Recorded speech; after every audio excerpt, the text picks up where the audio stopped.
Okay, Brucham Abom, welcome everyone. Agun Erev Shabbos Rabbi Sai.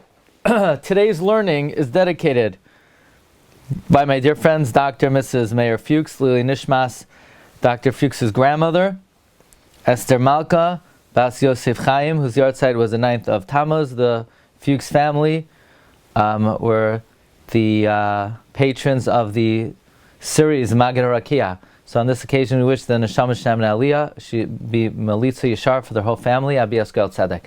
We have a lot to learn today with this double parsha. So we have 4 Shiurim. Let's begin with the insights, original insights on Parshas Chukas. You have the Maramakoimis in front of you on the screen. If anybody wants to subscribe to our Maramakoimis and get them to your inbox, please message us at office@rabbidg.com. So the pasuk says, Hashem tells Moshe Rabbeinu, speak to the rock and give to drink to the Jewish people and to their animals. So Rashi says, Ve'es be'irachem, says Rashi, Mikan shachas HaKadosh Baruch Hu al mamonim shel Yisrael. From here we learn that God takes pity on Jewish money, because Hashem doesn't just want to give to drink to the Jewish people, but He has mercy on Jewish money. Now, by the way, that itself is interesting. Maybe we should learn from here that God has mercy on animals. So it seems like it's certainly true, Hashem is Rachamav al Kol Masav, but more than Hashem has Rachamim on the animal, God has mercy on it because it's the property of a Jew. Meaning the more important factor is not the pain of the animal, the more important factor is that it's Jewish property. So Rashi says, from here we learn that God takes pity on Jewish money. Question is, why is this the occasion that Hashem chooses to teach the Jewish people that He has mercy on Jewish money? There are many occasions, there are many junctures that Hashem could have taught His mercy on the animals. Why dafka here? So we can explain that Rashi and Pasuk Yud Beis, in the subject of Moshe hitting the rock, Rashi is bothered that really, was it so terrible that Moshe hit the rock? Wasn't it worse when Moshe said, V'haloi hatsoinu vakar yishachet? Rashi's bothered by the seeming injustice over here, where Moshe Rabbeinu is punished extremely severely for hitting the rock, and elsewhere it seems that Moshe Rabbeinu committed a much more severe sin. On Parak Yud Aleph, Pasuk Chaf Beis, the statement was made, Hatsoinu vakar yishachet lahem umatz lahem im es kol dgayim yaseh lahem umatz lahem, which seems like Moshe Rabbeinu is saying, can you possibly provide food for all of Klal Yisrael? That seems like a much more severe Avera. Moshe Rabbeinu expressing incredulity regarding Hashem's ability to support the Bnei Yisrael. And here he's punished much more severely than there. So Rashi says, over there it was said privately. So Moshe Rabbeinu is not held to great account. But over here where it's publicly, God had no mercy on him. So perhaps we could suggest that Hashem specifically wants to teach in this context that Hashem is merciful. He's chas even on the property of a Jew, because Hashem is about to demonstrate that He's not taking mercy even on Moshe Rabbeinu. But so Hashem wants to show that in general, His mercy extends to such a great extent. Not only is He merciful on the Jewish people, He's even merciful on their money. But where Moshe does an Avera and it's done publicly, then Hashem's mercy does not extend even to Moshe Rabbeinu. Okay. Now Klal Yisrael is headed to the land of Israel, and they have to travel through the land of Moav. To the land of Edom. So they send a message to Esav. So says your brother Israel, let us in. And Klal Yisrael sends word with their whole history and the saga of their travails in Egypt. And they say, the Mitzrayim did evil to us and to our fathers. So Rashi says, what do you mean to our fathers? Their fathers were not in Egypt. Only we were in Egypt. So Rashi says, from here we see that fathers are distressed when punishment comes to Israel. Rashi says, from here we see that a parent is distressed when their children suffer. Even if the parent is in the grave, the parent is distressed over their children's suffering. So the question is, why do we learn this lesson out here specifically? Why does the Torah choose specifically this juncture to teach that a parent suffers in the grave from their children's suffering, that a parent feels their child suffering even when they're in the grave? So it could be that this was a sort of a psychological ploy that the Klal Yisrael used because they were dealing with Esav. They knew that Esav was not observant of the traditions of Abraham, but there's one thing that Esav was concerned with is kibbud av v'em. So Esav cared about the feelings of his father. So the emphasis here to Esav is, Esav, we really suffered in Egypt. And in that case, our father Yitzchak, he was suffering when we were suffering. They thought that would be something that would engender a certain rachamim to Esav. That would be something that Esav could identify with because of Esav's concern for his father.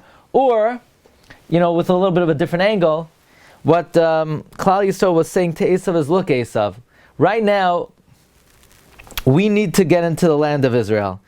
And if you're going to make us take a detour and not let us in, you should know you're causing your father suffering. Meaning that was maybe the message that the Klal Yisrael were sending to Esav. Esav, look, we know you don't really care about us, but you do care about your father, and you need to know that your father is going to be in pain if we're in pain. Okay. Rashi says something very interesting.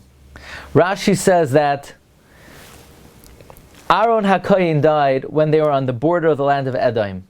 Says Rashi, why did Aaron HaKohen die there?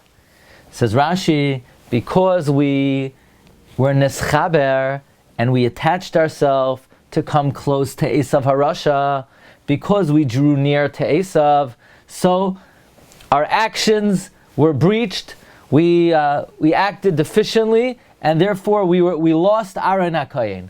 Meaning Aaron HaKohen died because we approached the Bnei Esav. Let me ask you one simple question. Really? We became friendly with Esav? When we asked Esav if we could go through his land, does anybody know Esav's reaction? Esav said, Vayomer Edom lo sa'avar bi. Esav said, don't you dare walk through our land. Pen b'acher b'etzad grosecha. I'm going to cut off your head, Esav said. And then when Klal Yisrael made an attempt, they came out to war. So it's not like we became, it's not like we became friendly with Esav. It's not like we rubbed shoulders with Esav. The closest we got is they wanted to cut off our heads. So what kind of hischabros was there between Klal Yisrael and Esav? Esav came out to attack us. So I would humbly suggest that there was one act that perhaps drew the Klal Yisrael a little bit too close to Esav, and that caused a bad influence. And that is, we said, when we sent a message to Esav, we said, Kaya amar achicha Yisrael. So says your brother Israel. What we were trying to do is we were trying to appeal to Esav's sense of loyalty because we're family. But the fact that we use the expression, so says your brother Israel, saying those words, your brother, engendered too much of a closeness between, in our minds, in our feelings toward Esav. And because of that, we drew too close to them, and it caused the death of Aaron HaKohen, because it influenced our behavior. Even merely to use a expression that denotes friendship between a person and a rasha, that itself has an impact on a person. Okay, here's our final offering on Parshas Chukas. Here we go. The pasuk says, "Ki cheshboin yer sichain melech ha'amayri hi, v'hu nilcham b'melech mayav harishain." Basically, let's get the history. The history was, there was a city called Cheshboin, and originally Cheshboin belonged to Mayav. Now, Klal Yisrael were warned not to distress Mayav, not to attack Mayav, because of who is destined to come from Mayav. But ultimately, Klal Yisrael conquered the city of Cheshboin, which was a Moabite city. How did we do it? We did it because Sichain from Amoyri attacked Cheshboin. Once Sichain conquered the city, it purified it, and now we were able to conquer the city. So Rashi says, and I believe, friends, that this is a classic example of HaKadosh Baruch Hu utilizing our enemies, not only thwarting their plans, not only being Hefarta es atzasam, but Kilkalta es machshavtam.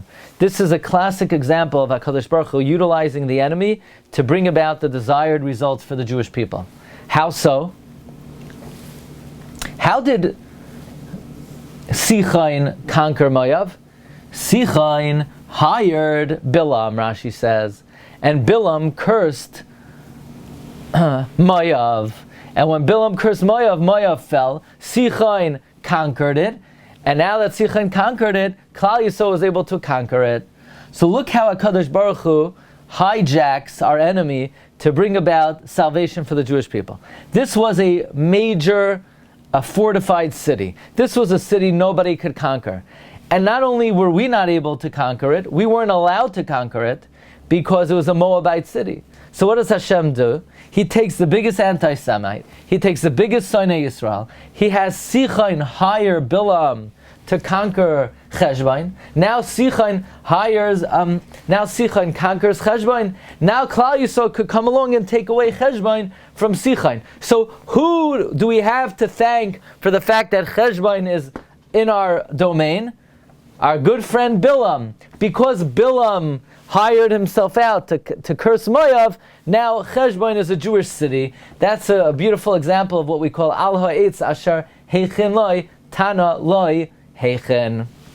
Okay, that some insights onto Parshas Chukas.